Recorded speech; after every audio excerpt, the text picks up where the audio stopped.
আসসালামু আলাইকুম। কেমন আছেন সবাই? আশা করছি সকলেই ভালো আছেন। আপনাদের দোয়া এবং আল্লাহর রহমতে আমিও ভালো আছি, আলহামদুলিল্লাহ।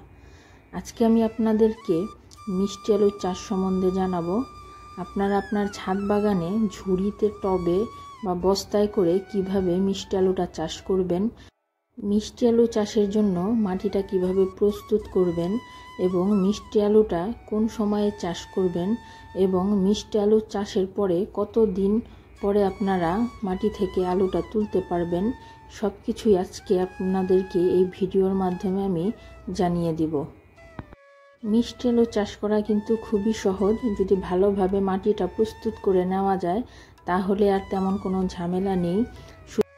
শুধু গাছের প্রয়োজন মতো পানি এবং মাঝে মধ্যে আগাছা পরিষ্কার করে দিলেই হয়, আর তেমন কোনো ঝামেলা পোহাতে হয় না মিষ্টি আলু চাষ করতে গেলে। মিষ্টি আলু চাষ করার জন্য আপনারা মিষ্টি আলু অথবা মিষ্টি আলুর যে লতা থাকে সেই লতা কাটিং করেও কিন্তু মাটিতে রোপণ করে দিতে পারেন। এই যে দেখেন, আমি আমার ছাদ বাগানের মিষ্টি আলু দিয়েই আবার মিষ্টি আলু চাষ করব।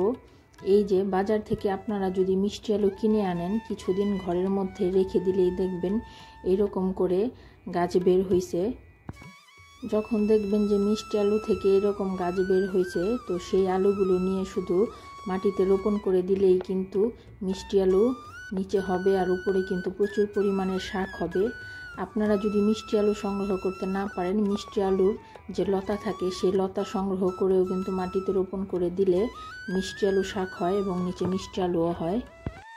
এই মিষ্টি আলুগুলো কিন্তু আমার ছাদ বাগানেরই। গতবার যে আমি মিষ্টি আলু চাষ করেছিলাম সেই মিষ্টি আলু এগুলি, আর সেই মিষ্টি আলু দিয়ে আমি আবার নতুন করে চারা করেছি। এই যে দেখেন, মিষ্টি আলু আমি ঝুড়িতে রোপণ করে দিচ্ছি। মিষ্টি আলু যে কোনো মাটিতেই হয়, তবে দোআঁশ মাটি মিষ্টি আলু চাষের জন্য সবচেয়ে উপযোগী। আমি যেই ক্যারেটের মধ্যে মাটিটা প্রস্তুত করেছি, এই মাটিটার মধ্যে ছিল বেলে দোআঁশ মাটি, গোবর সার এবং বালু একসাথে মিশিয়ে নিয়ে আগেই আমি মাটিটা প্রস্তুত করে রেখেছিলাম। এখন যেহেতু বৃষ্টির সময়, সেই জন্য মাটিগুলো ভিজে গেছে। মিষ্টি আলুগুলো যেভাবে আমি মাটিতে রোপণ করে দিলাম, ঠিক একইভাবে আপনারা লতাও সংগ্রহ করে কিন্তু মাটিতে রোপণ করে দিলেই মাশাআল্লাহ খুব সুন্দর মিষ্টি আলু হবে। শুধু মাঝে মধ্যে পানি দিবেন প্রয়োজন মতো, আর মাঝে মধ্যে দেখা যায় যে আগাছাগুলো হয় সেই আগাছাগুলো পরিষ্কার করে দিবেন। মিষ্টি আলু চাষ করার সময় হচ্ছে অক্টোবর-নভেম্বর মাস, এবং চাষ করার পর থেকে 3 থেকে 4 মাসের মধ্যে আপনারা মাটি থেকে আলু সংগ্রহ করতে পারেন। আর মিষ্টি আলুটা চাষ করার পর থেকেই কিন্তু প্রচুর পরিমাণে শাকও আপনারা খেতে পারবেন আপনার ছাদ বাগান থেকে। মিষ্টি আলু শাক আমার ছাদ বাগানে সারা বছরই থাকে, কেননা তেমন কোনো যত্নের প্রয়োজন হয় না মিষ্টি আলু শাক চাষ করতে গেলে। আর সেই সাথে তো মিষ্টি আলুও পাওয়া যায়, মাশাআল্লাহ অনেক বড় বড় মিষ্টি আলু হয়। মিষ্টি আলু চাষের জন্য তেমন রোদেরও প্রয়োজন হয় না, কারণ মিষ্টি আলু শাক ছায়াযুক্ত স্থানেই ভালো হয়। তো আপনারাও চাইলে কিন্তু এখনই সময় মিষ্টি আলুটা চাষ করতে পারেন আপনার ছাদ বাগানে, টবে, ঝুড়িতে বা বস্তায় করে, বাড়ির আঙিনায় বা বারান্দায়। তো আমার আজকের ভিডিওটি এই পর্যন্তই ছিল।